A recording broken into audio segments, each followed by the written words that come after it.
Welcome back to Seriously Funny. I'm your host, Mashnor Kabir, and I sank Atlantis. This week, we're going to talk about corny life advice that actually has merits. I finished Shakugan no Shana. It's 3 seasons, but it does have an ending. Like like the story actually ends instead of being this, oh my god, this anime never got its last season sort of thing. It was pretty good. The 3rd season was kind of wacky, but in the end, the anime was pretty solid. If you like action and romance, I'll give it the recommend. I started watching Redo of Healer. I will finish it, but I will probably never speak about it ever. So after I finish that anime, I'll watch something else, and then I'll talk about that. I want to watch the Fate series over the summer, so we got to figure that out first. There's just so many, like, there's a god ton of different like movies and shows in the series. I don't know the order for any of them, and so that's a challenge. I should have Sleep finished by next episode maybe, and after which I will probably focus a lot of my time, the time I spend with research and learning stuff, into preparing for school classes next semester. But I will try to get another research topic for the podcast done by the end of the summer. Something way shorter than Sleep, hopefully. I didn't think Sleep would get so big. But anyways, on to the actual meat of this episode. What is corny life advice and what makes advice corny? So first, as always, we have to define corny life advice.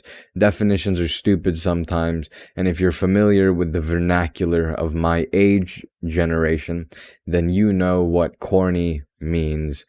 If you're not of my age or not of my generation, or you're one of those weirdos that never talked to anyone in high school aside from your parents and teachers, then this is what corny means. Corny means something that's trying to be cool or attempting to impress while achieving the opposite, being uncool and often embarrassing. Now, I use this word, it's again in my vocabulary, but I realize I don't actually know the definition to the word, so thank you, Urban Dictionary, for being the dictionary of the modern world, truly a holy book of 2021, because I sat there for about 2 minutes like, all right, I'm going to define corny. I know what this word means, of course. I use this word all the time, and I know I'm using it correctly. Nope, couldn't define it, couldn't do it. I was talking to someone while I was writing the script. I asked them to define it. They couldn't do it either. Like, you know what? I know what it means, but I can't tell you what it means. It's language, dude. Crazy. But yeah, that's what corny means. So corny life advice is life advice that's wrote in a way or given in a way that's supposed to sound cool or look like it's some great life-changing, soul-altering, pant-wetting advice. But then you think, that's the dumbest thing I've ever heard. Why am I following this Instagram account? Because a lot of these corny quotes come from Instagram pages. Now, there's a lot of advice out there that's actually corny, no redemption, like some dumb quote, you miss every shot you don't take, end quote, shut up, don't speak, don't breathe, don't look at me, you goofy goober, all right? However, some advice that seems corny at the beginning or in the beginning is actually true. Usually this advice is like actionable stuff, like things you should do, like someone says, do this thing, and you're like, that's corny, bruh, I'm not gonna do that. Not at all, not gonna happen. But doing the thing is worth it. And so we're going to talk about some actionable things that you can do in your life that may seem corny. It may seem like the thing that the 4.0 has it all together student in your dorm does. And honestly, screw you, Eric, you piece of crap. You might be smarter than me, more athletic, nicer, better looking, but I'm cruder than you'll ever be. Screw you, Eric, and your stupid life practices. Anyways, we're going to talk about Eric's life practices. And so the first corny advice thing, this thing you hear that you're like, maybe you should do it, but it just seems so weird and dumb and embarrassing and a waste of my time. Why the frick would I do that? And it's write things down. So the first one we have, it kind of helps with the other things that we're going to talk about. Write things down. Writing things down is a superpower.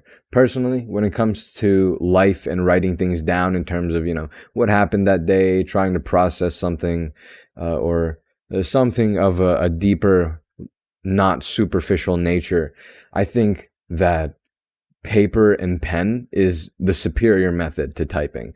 I recommend that everyone buy some sort of journal. It could be a simple spiral bound. It could be like a bound notebook. That's what I have. I have a black bound notebook sitting behind me. Or it could be a fancy bullet journal. I also have one of those. It's in my backpack next to me. So, because I don't want to lug around the bound notebook everywhere. Either way, buy some sort of paper device holder thing. Could be a binder with loose leaves in it. Don't know. But yeah, get something. There's a fair amount of evidence that writing things down, with hand helps people remember things better than typing them.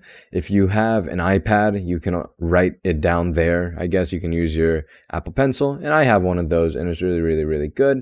But still, paper just puts a chub in my pants. I love paper so much. I use digital, and digital is amazing. I love my iPad. I recommend an iPad for every college student.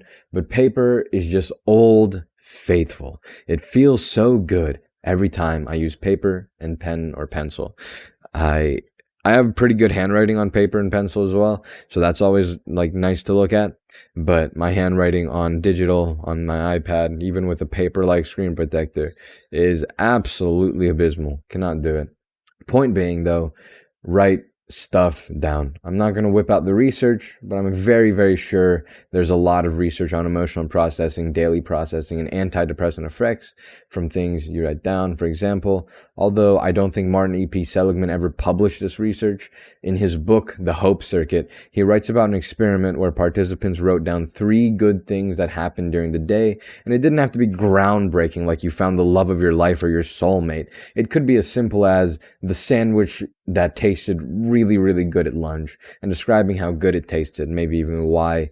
After doing this for a few months, the method was about 3 times as effective as antidepressants and increased well-being to a very, very high degree. So write stuff down. Maybe that's a diary, sort of, how the day went. Maybe it's when things happen in your life that you want to process. It's easier to think about something when it's in front of you. And there's something really interesting that I've found in your brain. And this, I don't have research for this, just something anecdotally I've figured out just over my experience being a human being. In your brain, you know a lot of stuff about what happened in your day and what's happening inside of you. But a lot of that information isn't actually transcribed into language. You might know that you're triggered and why you're triggered, but your brain, in order to save energy, your brain is really, really cool. Your brain is really, really intelligent, and language is something humans created. It's not something we were born with. So your brain doesn't automatically convert everything to language. So your brain might not have actually put the reason that you're mad and why into language. So writing things down forces you, at the very least, to verbally process, meaning turn your thoughts and feelings into words and put it on the paper. While you're writing, you'll be processing. You don't have to read it over. You can if you want to. You can read it over if you want to, but you don't have to. But putting these things into words is really helpful. That's why talking about things are so helpful. We've all heard, talk about your feelings, talk about this, talk about that, and that's going to help you out. But, our brain is really, really, really cool and doesn't actually need language as information. Again, an example of this being earlier of how I, quote, knew, end quote, what corny meant, but I didn't actually know how to describe it, even though I used the word at a higher than non-zero rate. But yeah, write things down. It forces you to convert things into language, and that simple process in itself will force you to come to terms, understand, and process, and be able to see things just while you're writing. You're going to understand a lot. So like introspection, sitting there and thinking about how you feel, and sitting there and thinking about, all the things going on inside you. You can do that. It's really possible, but you can make it a lot quicker. If you can hear that truck in the background, I apologize, forgot to close my window. But FedEx, dude. But yeah, you can, I forgot what I was saying completely. But yeah, it forces you to understand things while you're writing it, and it speeds up the whole introspection process if you just write things down. So yeah, go for it, do that. Highly recommend it. That's the first corny life advice, life action, whatever. On to the next one, which is writing small goals you want to get done every day, or maybe a little easier, goals for the week. The hard part about this one is that some people that can't meet these goals get really unmotivated and feel like garbage. Don't do that part. Sometimes you can't cross off everything. This list can be in the bullet journal you just bought, but using an online service like Notion probably works for this one. You might not need paper and pencil for this one. I use Notion over my school thing. I always had like a task list or a to-do list sort of thing. I called it an infinite to-do list. And so every time something would get done, there's always something more to do. And as I got more assignments, I would like continue to add them. So I never really finished the list. It was just something that kept going over and over. Granted, at some point I did get lazy, and it was like I literally just, at the beginning of the week, I would write every single thing I knew I had to get done, and then it would just be a list that I had to finish by Sunday. But yeah, writing checklists is extreme. Again, that Notion thing, it worked for me really, really good. But writing checklists is extremely, extremely effective. In operation rooms for surgeries, they always have a checklist, because before the checklist, like they integrated that into the OR, which is an operation room, dumb things would happen. Sometimes like doctors leaving sponges in the patient, or doctors forgetting an important tool required for the surgery. All pilots on planes use checklists, because a lot of crashes before they implemented the checklist were easily preventable. Small problems like making sure the plane had enough extra fuel, backup fuel, or could have been prevented with a checklist. And so now, like, OR rooms always have a checklist. Pilots and their cockpits, they always have a checklist. Like, checklists are used in a lot of like really, really complex things. I'm sure like NASA probably use checklists, and they're like simple checklists. They're like the dumbest things ever, things that you don't think that these people would forget. Like, how could you forget to pull a sponge out of a patient? How could you forget this tool that's so important for the operation? How could you forget to completely fuel your plane before you take off? How do you forget these things? You don't think that it would happen, but it does. And that simple checklist is like, in a lot of really complex areas of society and some of the jobs that we have now. I don't know what that is. Is that a garbage truck? I, again, hope you don't hear that. But we have checklists everywhere because they're really, really good. There's a lot of research, and it helps prevent so many small, dumb, stupid mistakes. And so use checklists, and on that checklist, write down some goals that you have for the day. Maybe in the morning when you get up, you can jot them down, or on Monday or Sunday night, you can write down everything you want to get done the next week. Yeah, checklists are overpowered. They just work. They're the thing that you want to do and know would be really good, but don't actually do. But making a checklist is really easy and really effective. It just lets you know what you need to do. And if you're really quickly order the list by what you're going to do first, you'll save a fair amount of time thinking about what you're going to do next while you're working on one task. So while I'm reading my science textbook, it's like, okay, like while I'm reading it, I'll be thinking about, all right, when I finish this, what am I going to do next? Instead of having to take up my mental capacity and then having to reread everything I just read because I was thinking about something else, I know what's going to happen next. I don't have to think about it, don't have to worry about it. Checklists are great. Checklists are easy and very, very helpful. They're corny. They might be the reason that you hate Eric, but if you can't beat them, which you definitely cannot, join them. Write some checklists for things you want to do or get done every week. And if you're really, really cool, every day. Or you could just make a big one at the beginning of the week. Whatever tickles your pickle. It's helpful for many reasons. Write some goals down. And if you can't cross everything off, whatever, man. It happens sometimes. Live your life. You'll be okay. Go on. Like, I couldn't finish everything all the time either. It happens, you move on. Anyways, the last one we have here is pretty great because this one probably could have been its own episode, but I'm going to tell you like a surefire way, in my belief, for you, like how you can completely reinvent yourself, like you can become a different person. Now, the concept of becoming a new person or reinventing yourself can be corny in itself. But for the people going to college, for the kids moving to a new state or a new school, maybe you want to be a completely different person. I've talked to someone in my life that said, I really want to change my personality in some very fundamental ways, but it never works. And so, some people really do want to reinvent themselves or change. I did it. Sure, as we age, we'll naturally change here and there, but reinventing yourself means from the ground up, you can choose who you want to be and what you want to be like. It's a really cool concept. One I took advantage of going from middle school to high school because I switched to a new school in a different town.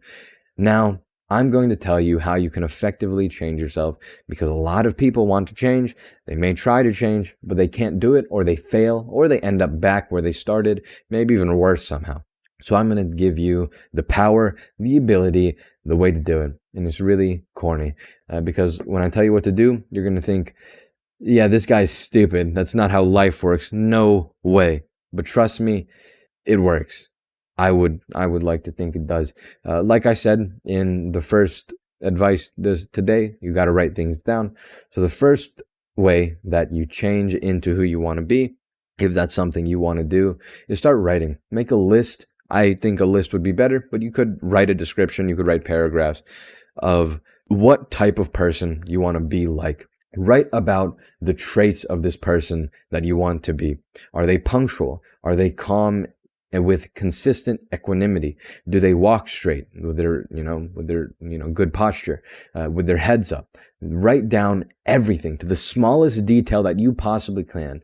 Like I said, even the way this person walks, write it. Again, it can be a list. Walk straight, is punctual, is respecting to other people, or again, it could be paragraphs. But this person, they walk with their heads up. They walk with a very nice, straight posture and healthy posture. They are respectable and kind and treat others well with respect and diligence. They are moral and they follow a moral compass, you can say which one they follow. You can write down a paragraph or write down a list. I think a list is going to work better here, but if you're a writer that likes writing, then go ahead and do your thing, dog. I don't recommend writing something like be confident or something because confidence is stupid and you can't be confident. That's just not something you can actually do. Also, don't compare your current self to the self that you want to be. For example, don't write something like, quote, nicer than I am now, end quote. Avoid writing about, quote, I, end quote, or quote, myself, end quote. Just write about this person that you want to be like. Don't write about how they're better than you or worse than you or better than you or worse than you. Just don't write about that. Don't write those things down. Better than you, worse than you, those things don't matter. Those things don't exist. Those concepts aren't real. Now, what this does is it gives you a map.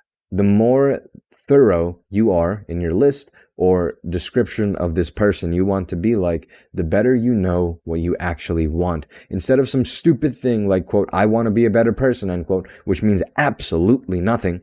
You want to be punctual. Okay, that means you have to keep commitments. You have to keep watch on the clock. Set reminders. Make sure you're keeping schedule. You want to be nicer. Okay, don't call people garbages or dumpster fires, except for Eric, because screw Eric.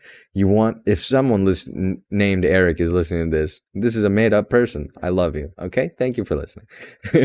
You want to walk straight. All right, well, walk straight. You don't need much of an explanation for that one, but yeah, you know what you're going to do. When you know that, it's a lot easier. When you know what you're going to do, it's a lot easier to move forward because you're moving towards a point rather than moving towards some stupid, nebulous, abstract, arbitrary, all the big words, goals like I want to be a good person. You can't do that, but you can be more respectful. You can be kinder. You can be more sympathetic. You can be more empathetic. You can do those things. You can't, quote, be a good person, end quote. You can't, quote, be a 4.0 student, end quote. You can't, quote, be rich, end quote. You can do a lot of things that might lead to those things, but you can't do or be those things. After you do that, you can go into the next step, which is writing how you're going to hit each of these traits. Again, this is why a list is better. It's easier to write this next to the bullet points or under the bullet points. Like we just talked about, being nicer means to be more respectful and thoughtful, mindful of people's feelings, and invoking good ones in others. For being more punctual, you set more phone reminders or alarms. You want to wake up earlier, you set alarms and get out of bed, and don't get back into bed. You want to be a better student, study more and study more effectively. Those are things you can look at how to do. Just Google it. When you write all of this down, then you do the easy part. You start going down the map that you laid out for yourself. And while you go down the map, small things might change as you live the changes you wanted. That's fine. That's normal. You'll figure the small things out as you go through, and it's fine for you to, stray off a little bit because it wasn't what you anticipated. Because as you experience something, the real world is usually different than what you understand and what you know and what you can predict. So, some things might change, but it won't be big or fundamental. It'll be small little edits as you go through. The hard part is just doing all the writing. It seems dumb. It seems stupid. It seems like some hoodoo voodoo bull crap that some fake crystal ball rubber tells you, but it will make your reinvention easier, smoother, and more effective. Yeah, so if you want to reinvent yourself, that's how you do it. It's actually pretty simple. The hardest part is getting over your feelings of weirdness when you write all this stuff down, or maybe your embarrassment, because again, it is corny, but it does work. That's all for this episode, though. Thank you for listening. I hope you can use some of this for improving your life. It's corny, maybe it's cringy, but it works. The research says it works. I don't know about the research for the last one, but it makes sense. And I put my name on it, and I wouldn't do that on something I had zero basis for at all. If you want to reinvent yourself, if you want to make your life just a little bit better, do the things that we talked about today. Until next week, thank you for listening. I appreciate you. Please give this podcast a review wherever you are listening. Peace.